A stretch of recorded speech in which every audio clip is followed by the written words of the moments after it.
Father God, Lord, we're just thankful again for another opportunity to grow. Lord, we're just thankful that we could come together as brothers and provide a message today, God, that we're able to speak life into the world, speak life into the next generation. Lord, to anybody that listens, God, we just ask that you're allowing us to be vessels for your word, and that you allow what needs to come out of us in your name. And we pray that in Jesus' name. Amen. Amen. Guys, welcome. We're here, episode 14. Got a super special guest today. This guy is like my brother from another mother, like almost 4 years, man. Me and you've been hanging out every day, it seems like. And like, man, we talk about so much stuff. Like the last few years have been amazing. And Tyler is Tyler Sears, everybody. And, the guy has an amazing story. He's come a long way. He's got beautiful children. He's got an amazing business here locally. And Tyler, thank you for coming. Thanks for having me, bro. I appreciate you, man. We've been talking about it for a while. Yep. I told you when we got the studio going, we're gonna do it. So yeah, we're here now. We had to wait a little while for you to get to grow my hair get back right. But so yeah, man, discipline and legacy is exactly that, right? So obviously, there's in the world today, there's a lot of cancel culture. There's a lot of just, nonsense. So I wanted to bring something real with discipline legacy and kind of just hear stories of people who are doing well in their life, who are pretty successful. Hear the stories of adversity, the time that it took for you to get to where you're at, because those 9 times out of 10 aren't the prettiest stories, but people don't see you that way. They don't see the Tyler that had adversity, the Tyler that struggled to keep the lights on at the gym, so let's go back to kind of how it all began for you, man. So I was born in Inglewood, Los Angeles, California. I grew up in Texas with my mother, my sister. We had family in Port St. Lucie. We're Jamaican from origin, to New York and then to Florida. So pretty much for me, a lot of my memories begin in Texas. Okay. Right. I grew up there, went to elementary, middle school in Texas, Euless. They have Trinity High School. Yep. One of the best high schools in the sir. nation, usually every year for football. Yeah, bro. Trinity High School. And it was a very exciting time for me, very tough time for me, a very eye-opening time for me as I look back where I'm at now, and I look back on it, and so many lessons and events that I went through that, God was guiding me through even when I didn't even realize it. I started martial arts at 5 years old because my bike got stolen. and my dad pretty much said, either you go find your bike or I'm whooping your ass. Wow. So at that point, the apartment complex that we lived at was hosting like taekwondo classes. Okay. So he's like, we're going to get you in some self-defense because this can't happen. Right. Like, first of all, we went to go look for the bike. We didn't find it. No, so you ain't find it. That's already at the drug dealer. dealer's house there. Or they used it to ride somewhere. Right, to ride somewhere else. Wherever it was gone immediately. Yeah. I mean, I took my eye off it for probably a minute or two and it was gone. Man. So after that point, I started martial arts, and my dad was tough on me. He was one of those people who said, if you start something, you're going to finish it. So if you start martial arts, you're going to get to your black belt. Like it's not a negotiation. Yeah. So pretty much that's where my martial arts career started. And I excelled pretty well in taekwondo because my dad trained me every day outside of what I was learning in class. So just a lot of hours put in, a lot of time. Ended up leading me to 5 Junior Olympic championships. Okay. Represented Texas in all of those. Wow. I medaled in all of them. Gold in 3, silver in 2. Nice. And this was throughout my childhood. Meanwhile, while all that was going on, my dad had opened 2 martial arts schools. Right. So during this time of me training and learning, I was also teaching other kids and teaching adults martial arts because I was at a point where I had the knowledge. Yeah. My dad had the business sense. You had the proof. You had the gold medals to prove it that you knew what was going on. The credentials. Yeah, the experience. One of the top fighters in the nation. You know, in AAU Right. Taekwondo championships, and it's awesome, bro. I had room full of trophies in my duffel bag. I never even opened. We were just competing every weekend, sometimes twice a weekend. So I had accumulated almost 200 fights during my time training as a kid, and it was fun. Honestly, I'm not a violent person, so the fact that I excelled in this contact sport and everything was pretty interesting to me because I think you probably learned discipline though, like when to use it. Yeah. 100%. When you have more control of what you can do and know exactly what you can do, You know you can hurt somebody. You're like, hey, for sure. more of a walk away kind of guy before, you know. Totally. Yeah. I remember one time this kid was messing with me at school and he was talking. I just like lifted my foot up and put it right by his face real quick while I'm standing in front of him. The teacher comes, she's like, no. I was like, I was just showing him. That's how it was for me in school, man. Like the school bully was messing with everybody, and then he tried to mess with me, and then next thing you know, we're both in the hospital together because I split his eye and broke my hand on his face. So he had to find out the hard way, right? And you know, during that time that I was just growing into the athlete that I am and competing a lot, I dealt with a lot of trauma from my dad too. yeah, He was really hard on me. He definitely tried to instill good morals into me. I would say the way he went about it was a little unorthodox, tough, old school. right. Looking back on it, my father had his own demons that he had to deal with while he was raising me. In the moment, I didn't realize that, though. Right. And so I am a survivor of childhood abuse. And I would definitely label it as that because it was for what felt like no reason. And I mean, straight A student, you know, junior Olympic gold medalist, house clean. I'm babysitting my sisters while my parents go to work. We didn't have money like that. You know, it wasn't no summer camp. You're at home. Make sure your sisters are good. Make sure my house is clean when I get in. If not, And still good person at heart through it all. you know what I'm saying? So, you know, growing up in that type of environment definitely it makes you think back to, you know, how does that still mold me into the person I am today, and how can I utilize that to leave a legacy for my son or for my daughter, and how it shapes me as a human being. And you know, by the grace of God, I didn't take my own life or take his, because, you know, depression and feeling like you're in a dark cloud as a child while you're developing, you don't really understand that stuff, you know. Hormones raging and all that, yeah. Exactly. And the person that you look up to that's supposed to love on you is giving you this very tough affection. You know, and I've learned that my love language is affection. Okay. Getting me gifts after we win the Olympics, after we train morning, 4 a.m., train every evening, go to school, train other people, come back, train more, and going through those motions every day, you just turn into a machine, kind of numbs you. Yeah. You know, and you can also create this false identity, because I have this side of me that is this great martial artist, this disciplined, trained machine. Then I have this side of me who's lost, looking for affection. Well, I think too, I mean, that's the person that you're supposed to be able to talk to. Right. You know, that's the one that's about what you're going These through. life events that are going on that's not his concern, you know, training. I recently have had to kind of take a look at myself in that realm with my son, because I'm a very disciplined person, and I don't like portray or think that he needs to be like on my level, especially at his age, but like I expect more of him, of course. And if there's anybody that tests my patience, it's that 15-year-old boy. The reflection of yourself. As you're Dude, you can't do what I used to do and think I don't know you're doing it. Like, right. But you know, coming from a position of love and being able to like understand that you know, this outlook that I have, I'm his dad, you know, I'm not here to be his friend, but I am here to be his friend. I'm here to be everything that for him, you know? So yeah, it's definitely something I had to look at myself. True.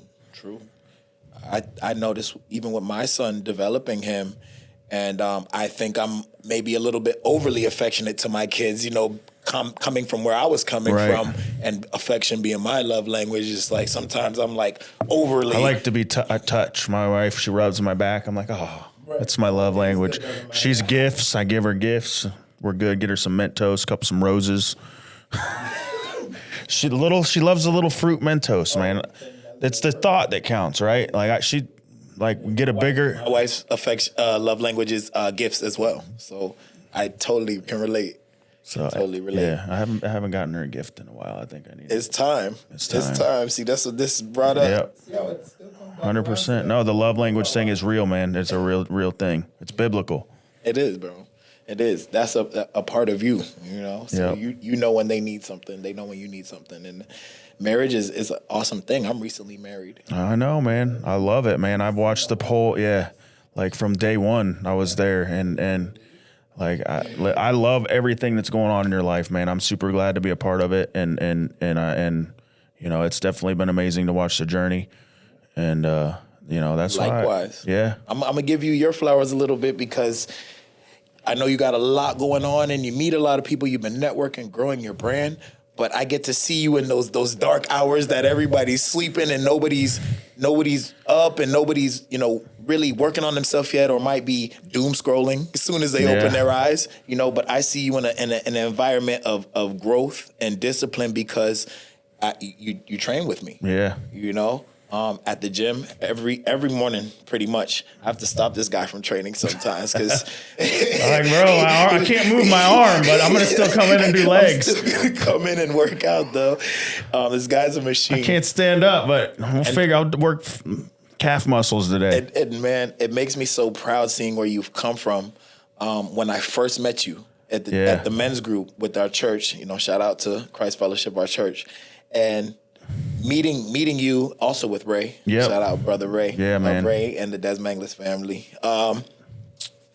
We seeing you just keep showing up, bro. Yeah. Keep showing up and going through so many different seasons of your life, growth, new home, grandbabies, everything, bro. And coming there and just like you get that hour to yourself, and it fulfills me to know that I could help you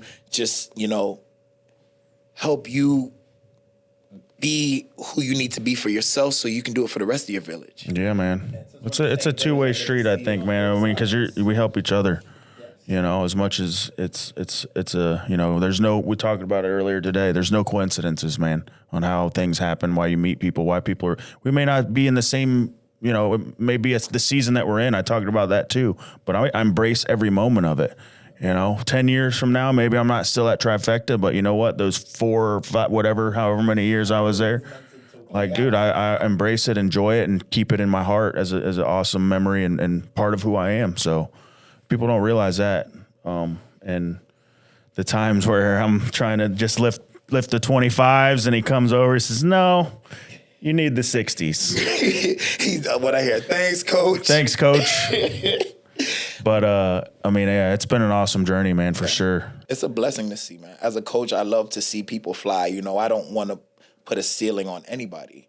Whether you train with me, the guy down the street, somebody on, it doesn't matter. The fact is seeing you win and seeing you become the best version of yourself in front of my eyes is like, man, I'm just happy I was able to be accountable for him and be able to show up and make sure that door's unlocked because Jonnie's coming. The same thing, man.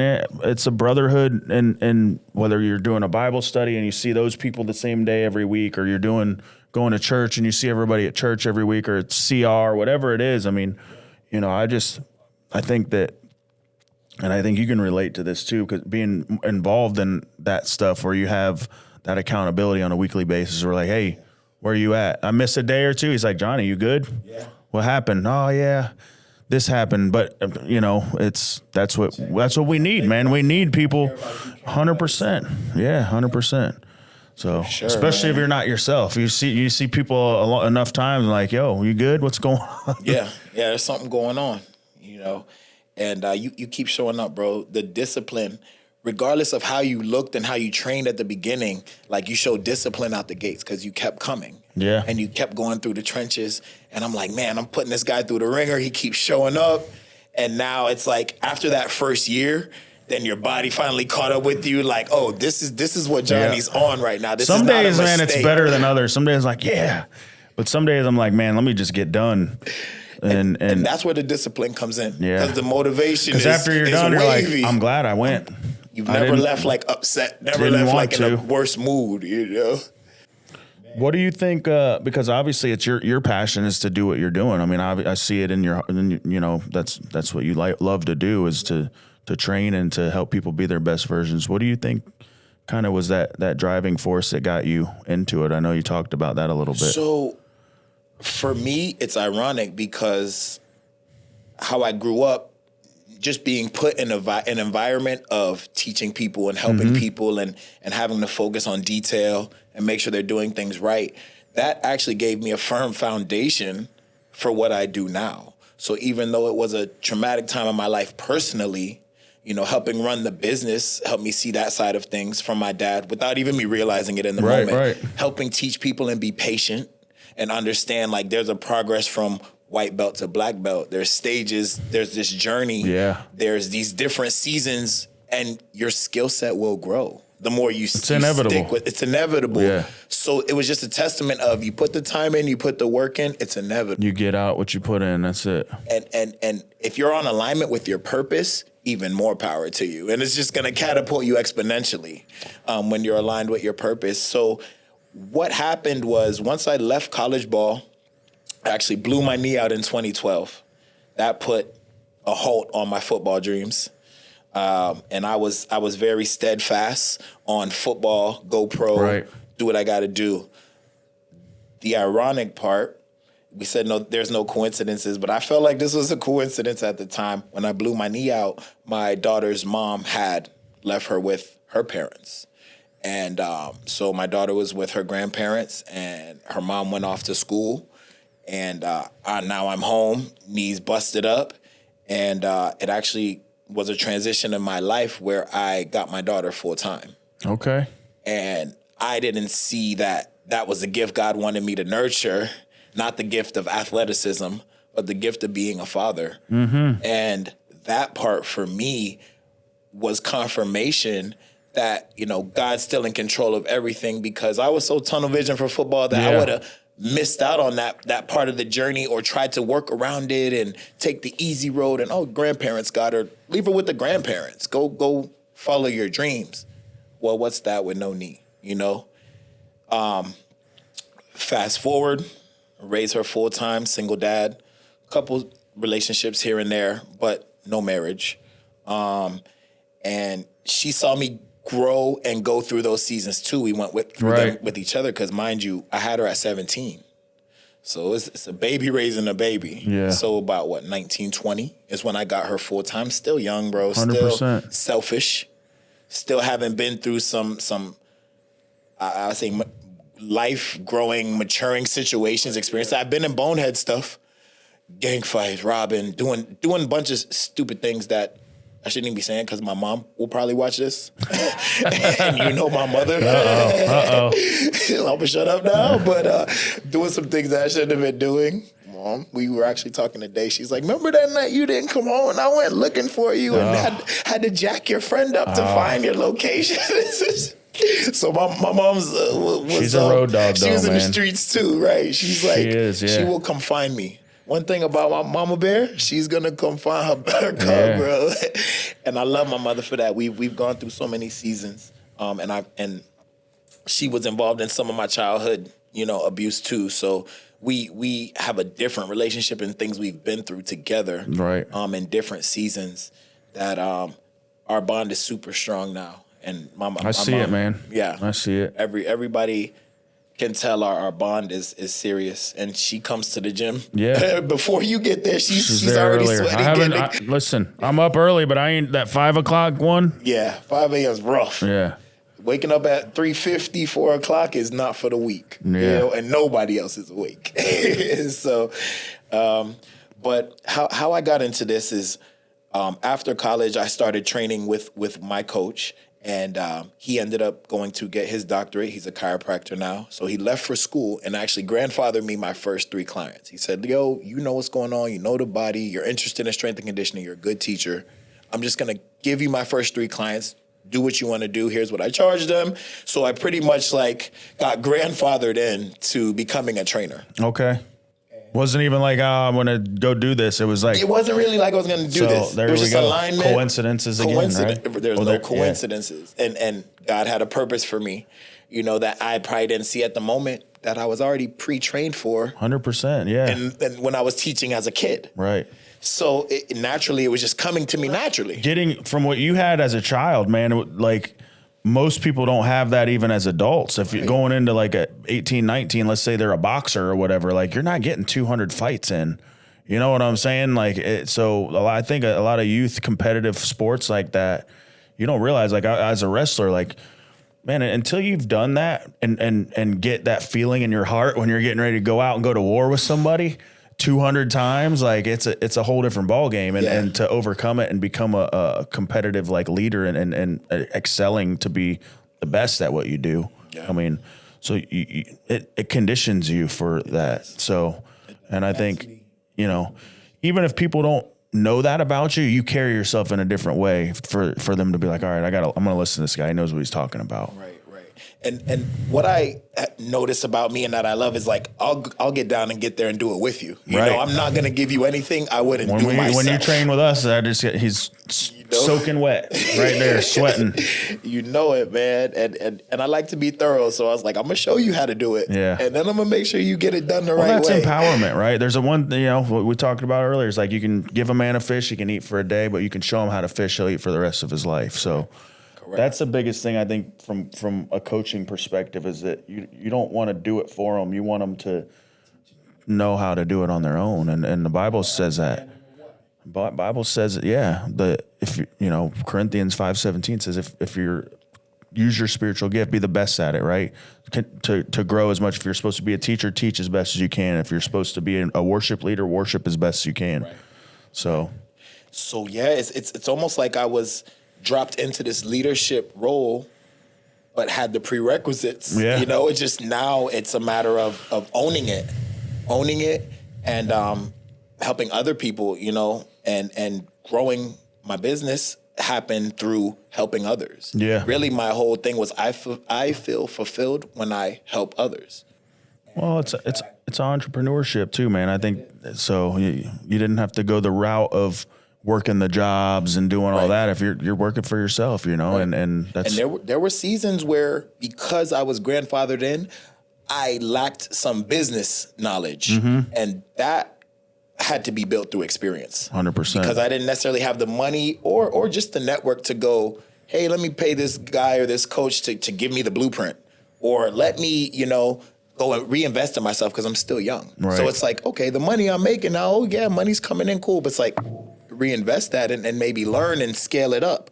But my mindset being young is, hey, you know, I'm doing what I love right now. This feels like easy work in a sense because it's in alignment for my passion, my purpose. Right. And there was a lot of things that God helped me learn through experience. So I love the self-taught part that I bring to the table because I've worked for people and seen them do things wrong. I've made other people a lot of money. I've seen what not to do through experience of working at other people's gyms, making them money, seeing what type of crowd they like, what type of demographic, just market research through and. No, we did the event with the boxing event there at the gym, and that was like something that you were like, wow, I wish I would have known about this sooner because there's a need for it in our area, man, and to be able to provide that time was fun and amazing, and you know I got a lot of positive feedback from the few people that I invited that came and were. And that was the step in faith, you know. It's like, hey, we've never done it, but how let's all try. of it is, man. Yeah, it's a step in faith. It's taking those risks, like you said, learning on your own and failing. Like most people will never even take that risk to be even fail, and it's like to be successful, you have to go through failures. Like you know, I think that's why I am where I am because of the lot of like I'm a high risk person. Everybody's like, oh, you know, go buy real estate and go do this. Like, no, I'm gonna buy a Porsche. Like I don't want to wait till I'm 60. I would buy a piece of property. What am I going to go do? Like get a lawn chair and go sit on it and like look around and say, "Yep, I got this piece of property here." Sit like, lovely, right? No, like we got to enjoy ourselves and experience life. And sometimes it's not going with the sheep. It's being the lone wolf. And I didn't get in on the crypto thing. Oh, well, I'll be okay. Like, God always overflows the cup, man. And you know, sometimes it's that the thing that money can't buy, right, is being a father for your daughter, being there for her in the younger years of your life. That money will never be able to replace time spent with a loved one. A lot of the biggest lessons you know, are things money can't buy. Yeah. The biggest, best experiences and memories, 100%. you know, are things that money can't buy, for sure. A lot of what people see, you know, is built in the dark and built in our loneliness and built with our time to ourselves, and really just like before you even realize it, like I said, it's like, man, it's almost 4 years I've been coming to Trifecta, and it really seemed like it flew by. Yeah. Like, I remember the day you walked in, you know what I mean? And just how you have evolved as a person, you know, and broken through some of your own barriers, you know, that you had put on yourself. Yeah. And just love to see you, you know, come out of your shell more and be super proud of yourself. Because you were going through the process of growing into the person you are. But, like, now I see that, like, I'm proud of myself. It's hard to, man, especially when you want to remain humble. Right. You don't want, like, You're don't not want boasty. Yeah. You know, let's not get it confused. It's you know, it. boasting and confidence is different. Yeah. It's different. Confidence comes through, you know, those repeated tasks and you being successful at trying and failing and trying again. And it's like, I'm confident because I showed myself discipline and I showed myself I won't quit. And realizing that it ain't all you, you know, like it was, I think for me afterwards, like you realize that it's the team that was around me, the people who were around me, it was God, it was, you know, and those, without them, I wouldn't be who I am. And that's what I realize in business now is that you can't build an empire without the people around you, you know, and if it's building that team, being the leader that is able to build that team to, you know, not be stuck in the box. Like, oh, I want you to be this forever. No, I want you to be where I'm at and above it. I want, you know, the empowerment part. One of my good friends, Tyler Norman, he owns Aero Engine Solutions. We met at the last gym that I worked for. And he owned the building. Okay. And he was training with the owners of the gym that was leasing the building from him. And he saw me in the gym doing my thing. And he came to me one day and was just like, bro, you know, I like your style. I've been watching you. I see you show up every day. You putting people through this work. Like, I want to train with you. And I was kind of like, bro, it's a little bit of... I can't do that because you're training with the owners, and I just don't want to ruffle any feathers. Yeah. You see what I'm saying? So I actually talked to the owners and got permission from them, pretty much like, hey, he wants to train with me. How do you feel about that? Right. And they were like, you know what? He's the owner of the building. Honestly, he could do what he wants. If he wants to train with you, we're going to let him. You were just making sure you weren't stepping on toes. That's it. You know, out of respect. And because we still got to all work in the same environment. I don't want you looking at me crazy thinking I stole your client. Right. And turns out they were in a little bit of the owners of the gym were in a little financial pickle with him. So I think it was God's plan in a way for them to kind of split ties there because he had to make a business move to end up getting them out of there and selling the building. Now, when that happened, my business was affected too because I'm running my business out of that same building. And everything happened very quick. They had to get out. They stopped business flow. He put it on the market. It was starting to get calls immediately. So now I'm stuck here with a business running. I got a brand going. I got clientele. I'm making a decent amount of money and nowhere to go now. Wow. So throughout me training Tyler, we just built like this awesome brotherhood. He's a believer. He's just a great father, a great friend, and just like very down to earth. And you know, someone like, you know, there's those people you meet where you're like, yeah, we're awesome meeting you, but we wouldn't go hang out. Right. With him, I'm like, no, I can hang out with bro. Like we could chill, you know? And so we just built this chemistry and this brotherhood. Like, I love dude, bro. He's just such a caring person and a giver, just like I am. He saw something in you too. He saw something in me I didn't even see in myself. So pretty much the building goes up. He's like, T, I don't want your stuff to fall apart, so I'm going to help you keep this going. He's like, I just know you need a little push, a little empowerment. Right. So I'm going to empower you to do this for yourself. Nice. And I'm like, bro, really a little bit of ego and pride. I'm like, I can't accept something that big from somebody. Like, what's the ROI? Right. What do I have to do? What's the percentages you want to stake in the business? You know what I mean? Like, I'm trying to, one hand got to wash the other. You're not just going to sit here and empower me without expecting anything back. And he's like, no, this is a gift. I really want to see you succeed. So I'm going to get in this building. I'm going to give you some months to get on your feet, get it rolling. And I'm going to sign the lease over to you. And after I sign it over to you, bro, feet in the dirt, you're going to have to put in the work and keep it going. Nice. And that was 5 years ago when I got Trifecta. Wow. No money. Gift from a friend that aligned with God and decided he wanted to bless me. No coincidences. COVID hits. Everybody's at home. I go get a PPP loan because I really want to start this business. I have no money. You know, he got me in, got me stuff, but there's no actual tangible, hey. And he's like, bro, 6 months, I'm signing the lease over to you, so have your ducks in a row. You know, he still gave me that push. He wasn't just giving it to me. It was like, I'm empowering you to push harder because he's big on, I want to see you work. Like, he's well off and still makes his kids work, still make his kids, you know what I mean? Nothing's given. Everything has a value system.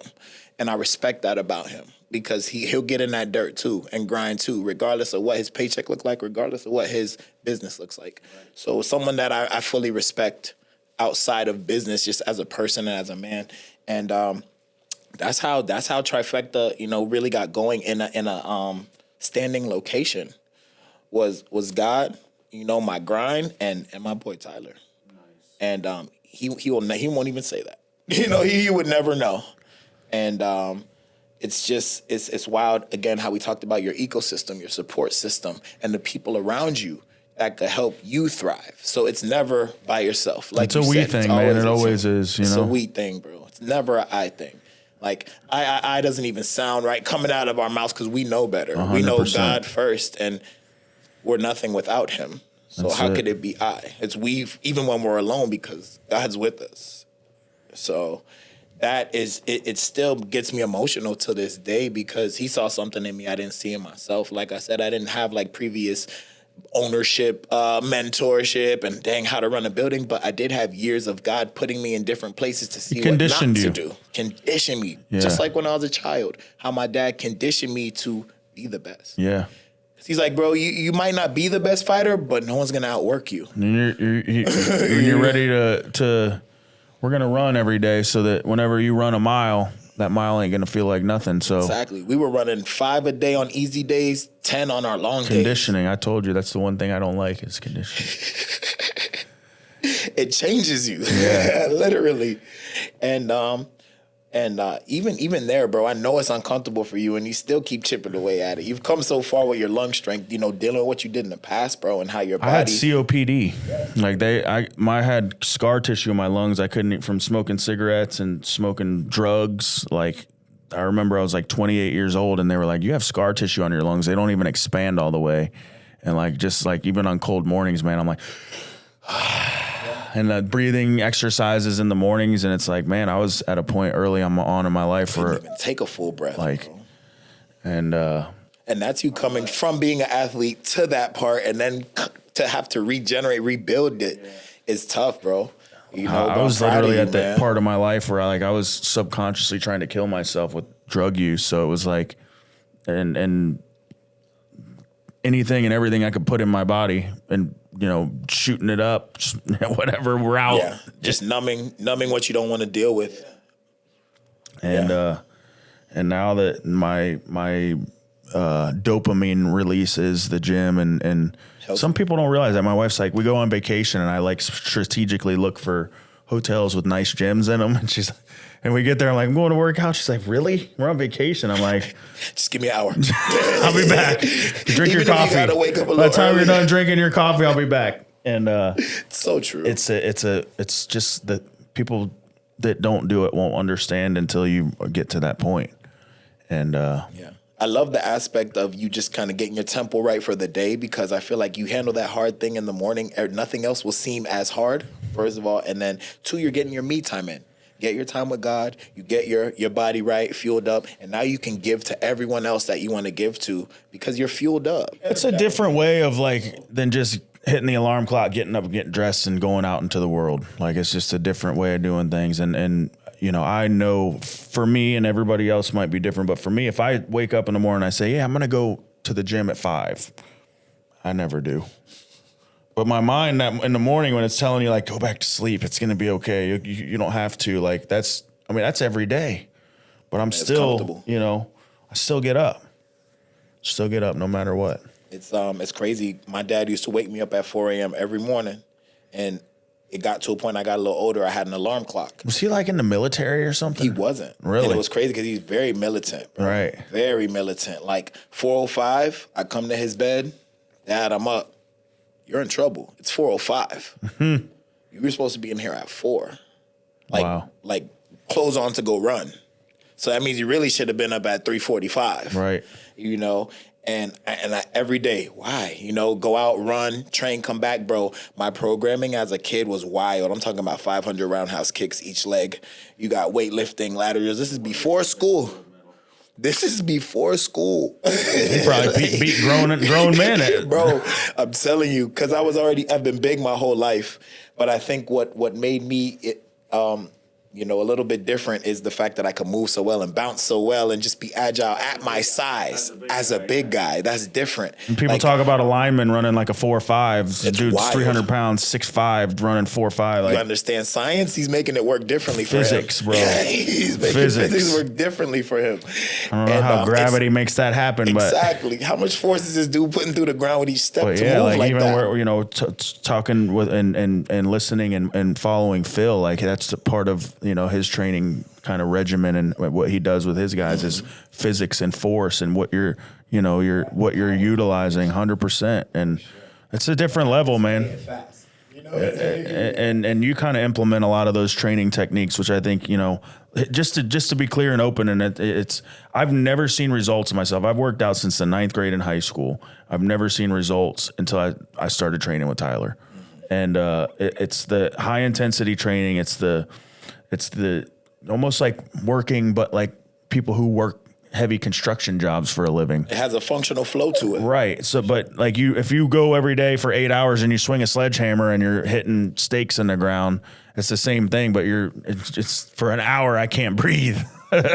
I can't breathe for an hour and I'm sweating for an hour. And we have our little wind up time. You know, we do our little mobility, our prep work. That was the other part too that I never had in my life, was that, you know, you don't realize that you're supposed to just recently got into the recovery thing, but stretching your muscles on a daily basis. Like I'll never forget, I did, you know, and I can compare that to the stretching that I do at your gym, is that like yoga. I've never been more sore in my life from any workout than doing like a full yoga routine.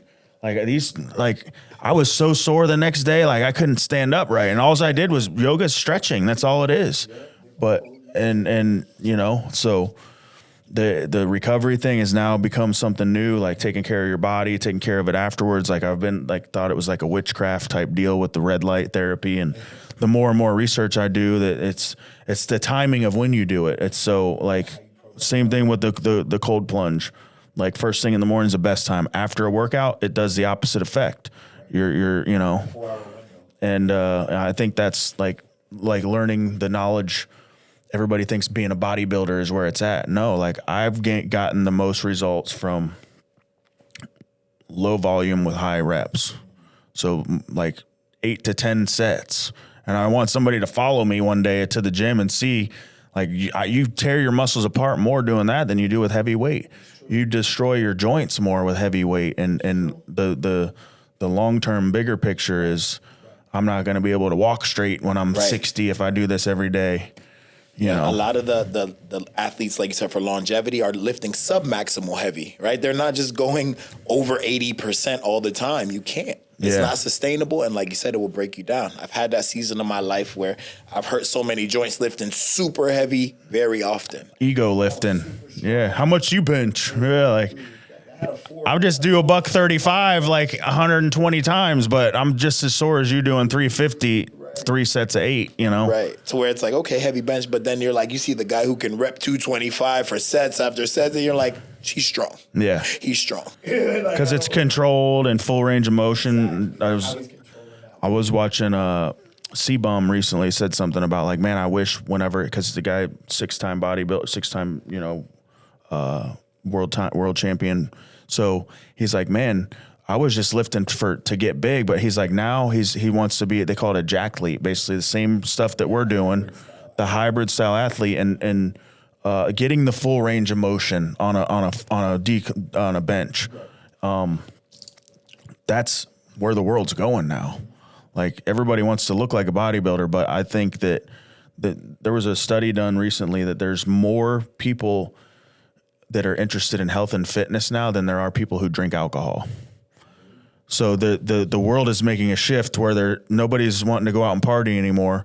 They want to go take care of their bodies and put health and fit and wellness at the top of their game. And it's showing, you know. I think for Americans, that's very important. It is. With all that we have to deal with, you know, with our body and food, health and wellness is very important. And I think as we get older too, you said you realize longevity is the game. Yeah. So like you said, where to place the recovery or where to place in those low intensity days, you know, with your high intensity days. It's a nice wave, but it keeps you steady. But with experience is when you realize it, though. When you know your body, you know what you've been going through. Like you're like, oh, Thursday, I'm always sore on Thursday, but I'm doing shoulders, and like, no, let's just do a light pull day instead, you know, or whatever. Being able to make the transition and knowing like I don't do the same thing every workout, but knowing when to like switch it up a little bit. Like, hey, shoulders not doing good. I'm going to do abs for the rest of it, and still doing what you got to do when you got to do it, right? Having the discipline. Because the last thing you want to do is be injured and can't train. I'm more upset with myself when I get injured, you know? Like, why did I do that? Bro.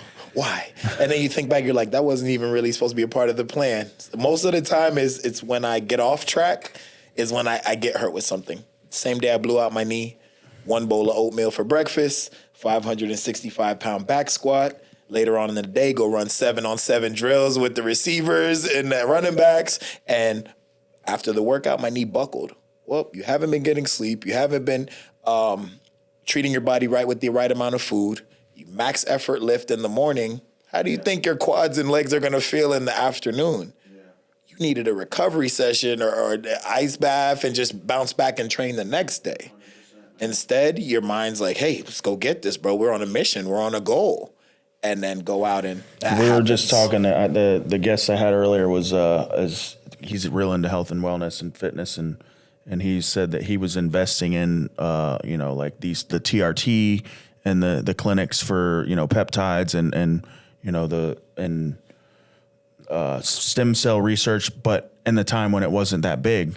Like it's become something now to where like that's the future, because medicine has kind of blocked that stuff from coming into fruition. And now that it's starting to come to the light that this stuff is saving people from having to do surgeries, like more holistic approach, 100%. Something that's going to adhere with your DNA and like it, you know, everything. Even the doctor that I have now, he's like, oh, well, let's try this. You know, like this might not work for everybody, but let you try it. And then it works. And it's like, oh, see, doesn't work for the other guy that has shoulder issues, but for you, it worked. Right. You know, and you told me your doctor's a little more flexible with his approach. He's new school. Yeah. He's new school. So like you go into some places and you tell them you're doing certain things and they're like, they're stuck on the medical approach, which is what happened. Why I even got into health and wellness to begin with, because I went to a doctor with I had high blood pressure. I was obese and I was snoring. And the first thing they wanted to do was pump me full of blood pressure medicine and cholesterol medication instead of saying, hey, why don't you try to lose some weight first? Right.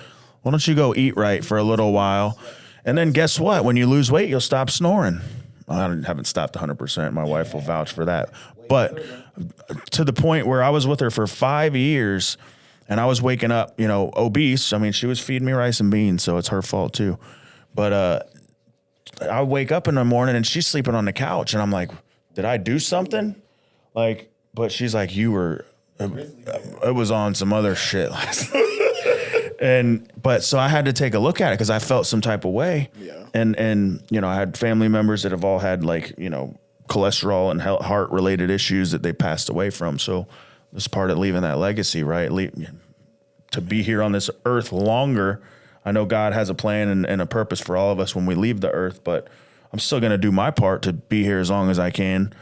And that's part of it is, you know, and I think you get into that rabbit hole too, especially with being years in now. Like people don't realize that it takes years there's no pill, there's no medicine that's going to make it happen like that. And working hard still daily, like to complement what you're taking. If it's something even natural, it's still going to tell you good diet, exercise, and activity. Yep.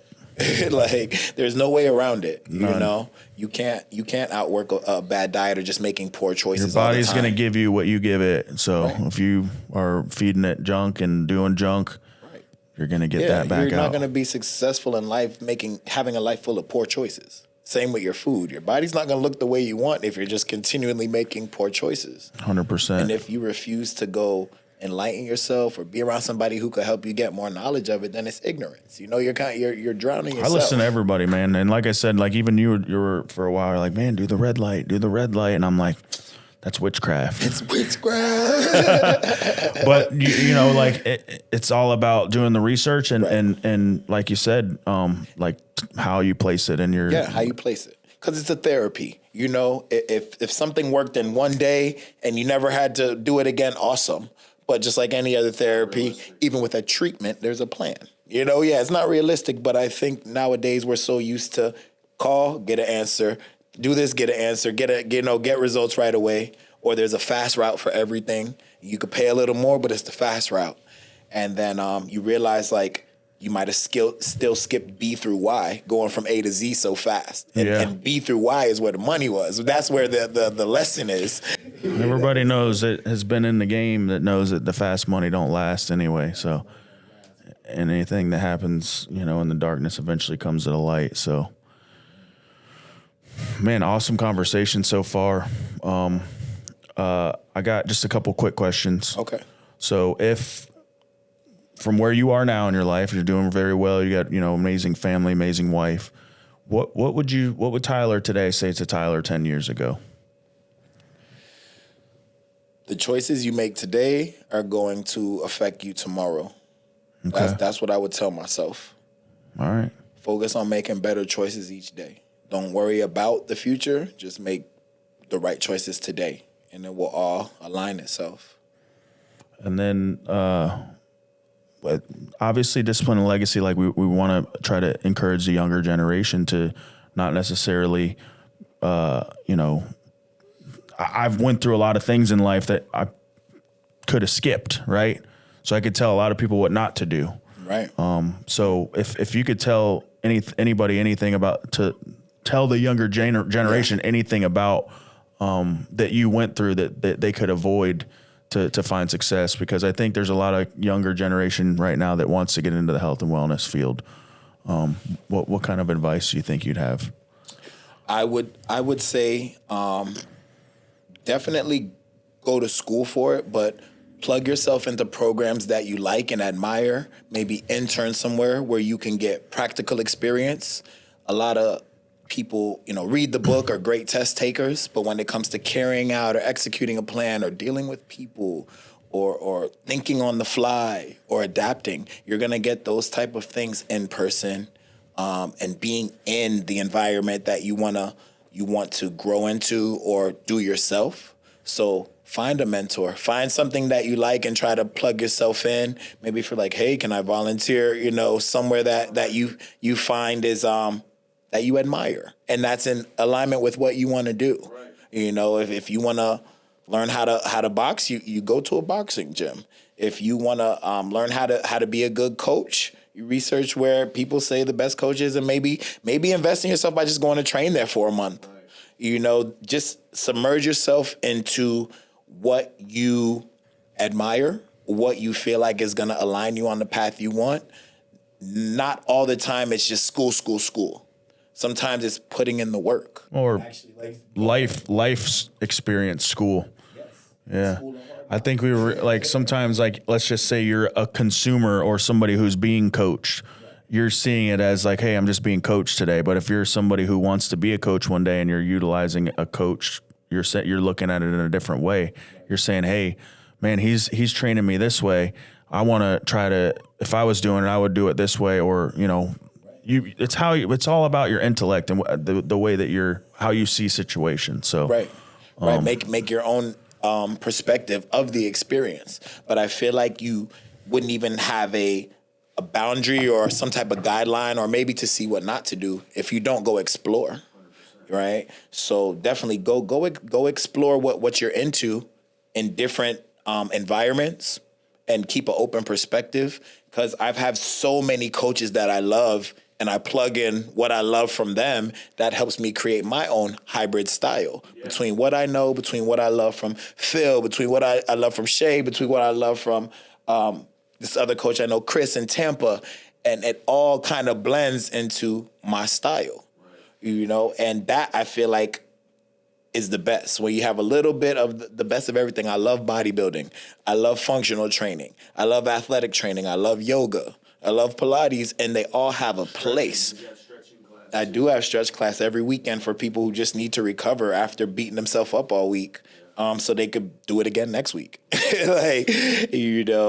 And we offer Pilates for like a low impact experience. We have boot camp. You just want to get your butt kicked, have some structure, somebody telling you what you need to do so you're not just wasting the hour. We have that too. And we also have boxing for self-defense, confidence, and possibly compete if it's something that interests you. But to put your body through different experiences and your mind as well, when you train or when you work on yourself, it literally re-hardwires your brain to get through the adversity of life.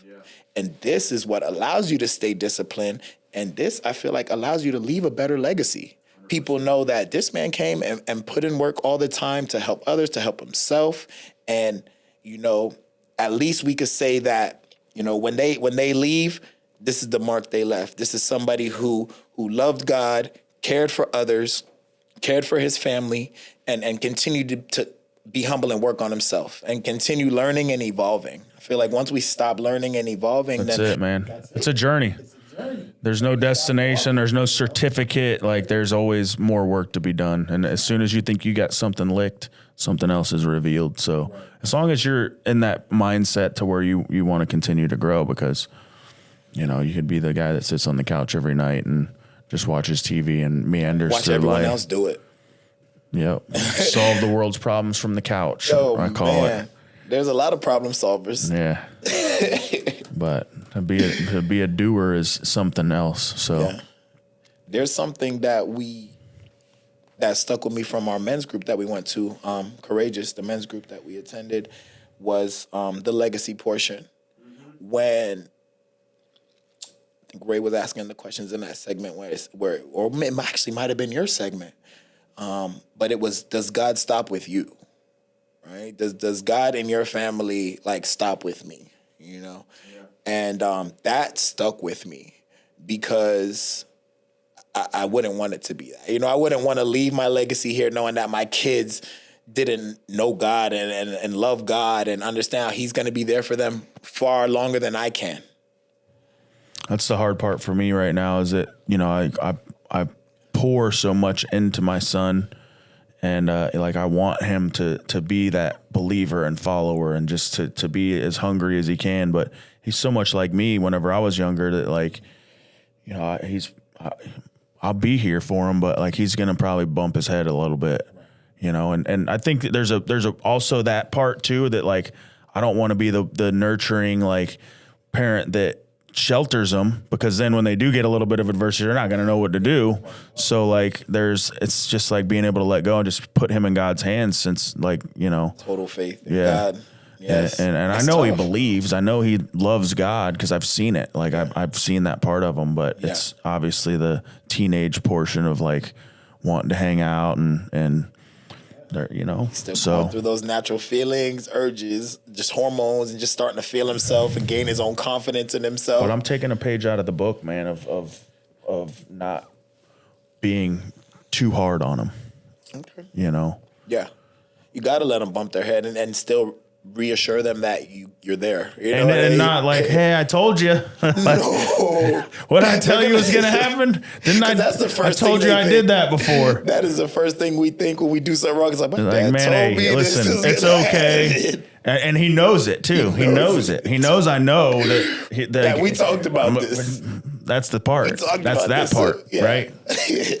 But no, man, I love it. I love being a father. I love being a grandpa. I love being everything in my life, a husband, a friend. I mean, the fact that I get to experience life today and you know, be a part of everything that's in it is all a blessing from God, because, you know, I shouldn't even be here for sure. And I don't want it to stop with me, even if it's my son, my people I work with, anybody that I come in contact with on a daily basis. I want to emit that light that shows like something's different about him. You know what I mean? Like you can just see, you get that vibe from people. Yeah. They don't even have to say a word. Right. Like you just see somebody, you're like, something's different. Something's different. And I like to think that too. If anyone could talk about me, I want them to like remember a good experience or how I made them feel, or like, you know, he motivated you could just me tell. to do You're like, this. he's got a good heart. That guy's got a good heart, and I've always had that vibe from you for sure. Same. So.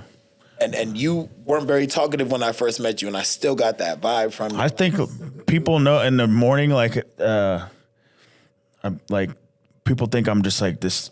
I've heard it before, especially going to Raw. They're like, man, you're just like in the zone. I'm like, bro, like I'm here to work out. That's what I'm here for. And I'm not like, especially at your gym, like I can't breathe for an hour. I don't got time to talk. I got to think about how I'm getting oxygen. Yeah, we're chatting. We're not working right now. Yeah, like people dancing and stuff. Like, bro, if you're dancing, you ain't got enough. You ain't working hard. Add some more weight to that. Like, you got the wrong intensity for the day. No, it's true. It's true.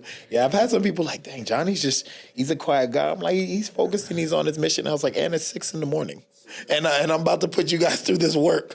Some people get focused differently. Prepared for that. Yeah. Some people get prepared differently, you know? And they call it resting asshole face.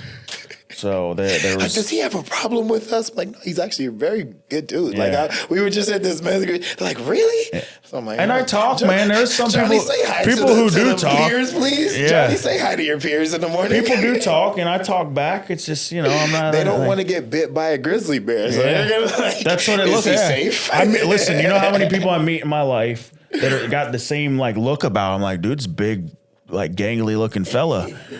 But then, like, I'm Tony that works down the street. You know, he's a big dude, big Italian guy, big gold chain. Like I see him, but he's the biggest teddy bear I've ever met in my life. Person. Just but yeah, I can definitely relate to just not wanting to talk in the morning. That's just. My wife is not a morning person.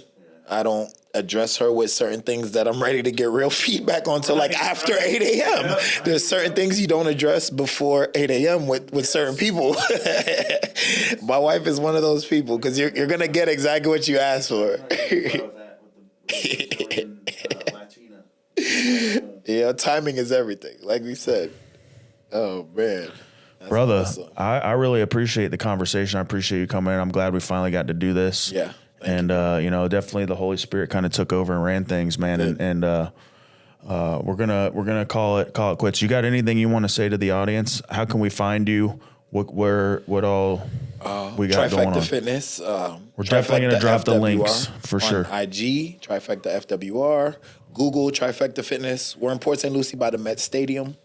We offer boxing, boot camp, Pilates, mobility and stretch, personal training, recovery items. So we have it all. We're going to add juices and some homemade baked goods, that healthy alternatives to ultra-processed food and just whole food items. So kind of a one-stop shop. Nice. And like I said, we're right in St. Lucie West. So anytime you guys want to pop in, get a free workout, come chat with me, come see the place, it's on me. Just pull up.